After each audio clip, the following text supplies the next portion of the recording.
Today, we will look at a topic that is extremely unpleasant for investors, but all the more important for that. Because what we are seeing in America today has happened before, and back then it ended very badly for investors. Fed Chairman Jerome Powell is under extreme political pressure and facing attacks. The Department of Justice is conducting a criminal investigation into the renovation of the U.S. central bank's buildings, and it all has one common theme: interest rates and inflation. Trump has a history of pushing Powell to lower interest rates, which would suit Trump, but in the long run it would not be good for the people of the U.S. or the stock market. Powell is behind this, and today we'll explain why this is not just a political circus in America, but something that could have a very unpleasant impact on our returns as investors for years to come. Hi, my name is Andra, and welcome to another investment video. I'll start with Powell because without him, none of this makes sense. The Fed, the U.S. central bank, is not tasked with making politicians happy, pumping up stocks, or saving the economy. In the short term, the Fed's task is to maintain price stability and long-term confidence in the currency. It does this primarily by lowering or raising interest rates, and this is exactly where the rubber meets the road. Let's take a look at this very important video from just a few days ago in which the chairman of the U.S. central bank speaks https://www.youtube.com/watch?v equals SLWID5B 0 LHQ ampersand T equals 187 seconds from 2 minutes. The speech plus subtitles. Feel free to cut out any unimportant parts so it's not the whole thing, but leave the essential parts about the prosecution, plus why the prosecution is happening, that the Fed does not want to bow to the president. https://www.youtube.com/watch?? equals SLWID5 B0LHQ ampersand T equals 187 seconds. Also add clips from the videos at 10:32, for example at the beginning of the video or during the part where he is being ridiculed. Powell is currently facing enormous pressure from Trump, who wants to remove him from office, and is pushing for him to quickly lower interest rates, which would greatly help Trump in his administration, relieve the economy, help the government with its huge debt, as lower interest rates mean lower repayments and improve the mood in the short term. That sounds nice. But Powell knows one thing that many people ignore. America has seen this before.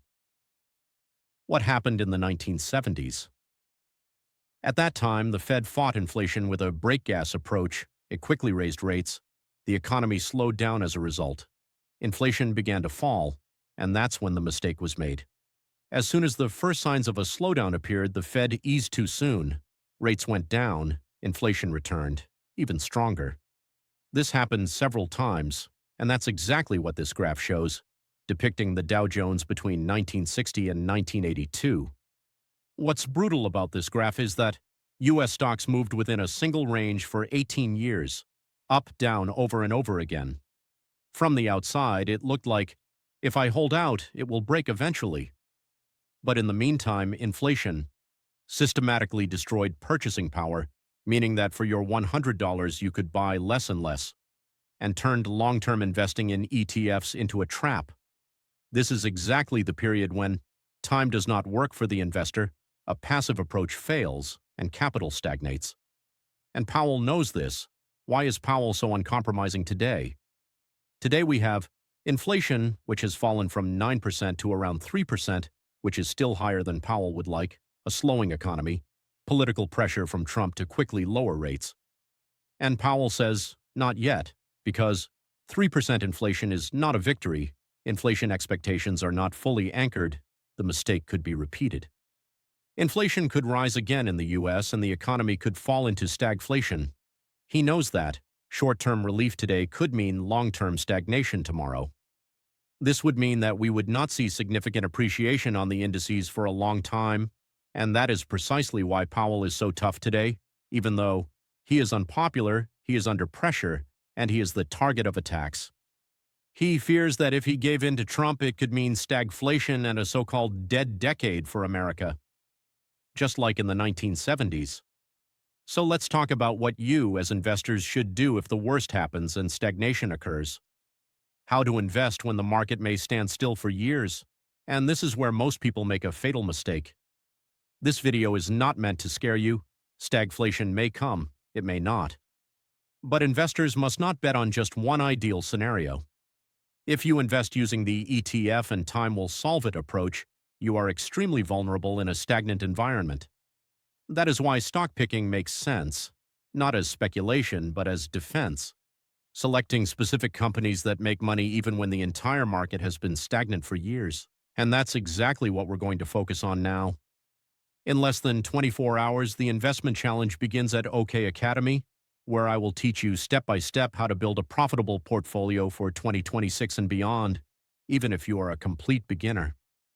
The link is right below the video. If you don't want to just hope that it will work out somehow, this is exactly the moment to start thinking differently. The link is right below the video.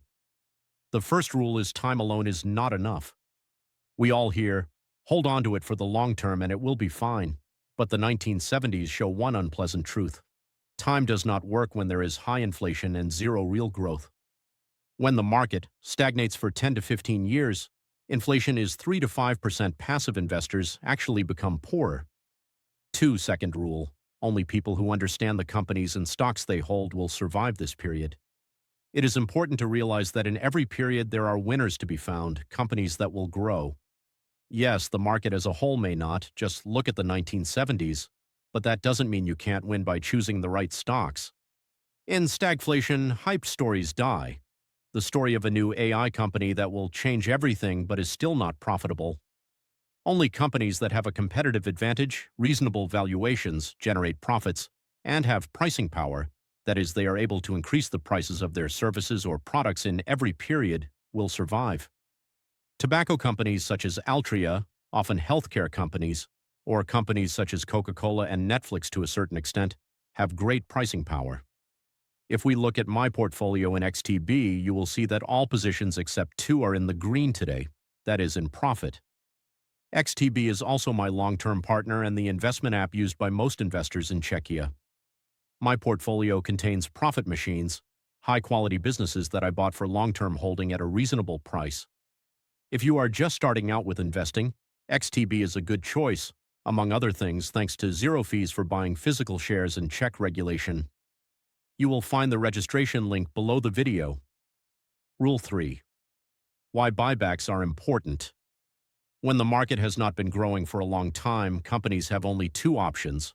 Promise that they will grow one day, return money to investors today. In a stagnant environment, the second option is significantly better. What are buybacks? Simply put, the company makes money instead of spending it all on further growth, it buys back its own shares. What this means for you as an investor, the number of shares on the market decreases, your share in the company increases even if the share price on the stock exchange does not move for a long time. You can find this in every company's financial statement under shares outstanding and simply find out whether the company has fewer shares in circulation from year to year or not. Google is well known for this, but so are many other companies. Many beginners completely overlook this effect.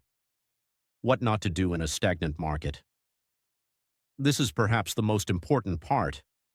In an environment where the market has not been growing for a long time, inflation is higher, money is not cheap, that is, interest rates are higher.